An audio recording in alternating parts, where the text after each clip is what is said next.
Super giant ऐसे अदब से हराएंगे कि पूरा इंडिया ही लिबा। लखनऊ में समझ जो पूरा का पूरा गर्दा उखाड़ दिए भैया जी, पूरा का पूरा गर्दा उखाड़ दिया है। अब बोलिए कैसे उखाड़ दिया गर्दा? अब तक जो है इतना बड़ा रिकॉर्ड नहीं बनाए थे खेसारी लाल के कोई भी गाने। एक दिन में जो है 3 से 4 मिलियन जाता था मुश्किल से, ट्रेंडिंग में भी जाता था। पर जो है एक बार जो है पूरा इतिहास ही बना दिया।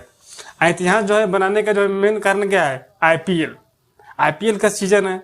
आईपीएल में आईपीएल लगाना बजेगा तो गर्दा जो उखड़बे करेगा, उड़ाएगा नहीं करता, गर्दा उखाड़ेगा। तो जो है एक दिन में जो है 80 लाख व्यू आ गया है।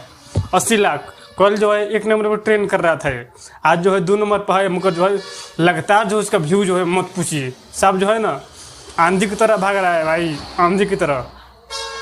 इसीलिए लोग बोलते हैं, लोग क्या बोलते हैं, खुद जो है सारेगामा हम भोजपुरी चैनल के मालिक बोलते हैं ट्रेंडिंग स्टार जो है पूरा गर्दा उखाड़ देते हैं। खुद उनके मालिक बोलते हैं कि ट्रेंडिंग स्टार का यही जादू है, यही पावर है। सारेगामा हम भोजपुरी की जो चैनल के मालिक है वो खुद लिखवाते हैं ट्रेंडिंग स्टार टाइटल में। गाना जब भी रिलीज करते हैं ट्रेंडिंग स्टार, ट्रेंडिंग स्टार का यही जादू है। आगे आप लोग जो ट्रेंडिंग स्टार से कितना प्यार करते हैं, कितना सपोर्ट करते हैं, प्लीज जो है वीडियो को लाइक करके और प्यार से कमेंट करके और चैनल को सब्सक्राइब करके जो है दिखा देना है कि सच में यार ट्रेंडिंग स्टार में कितने पावर है।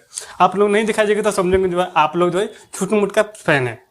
बाकी नेक्स्ट वीडियो में आप लोग जहाँ भी रहिए खुश रहिए, मस्त रहिए, गाना का आनंद लेते रहिए। जय हो।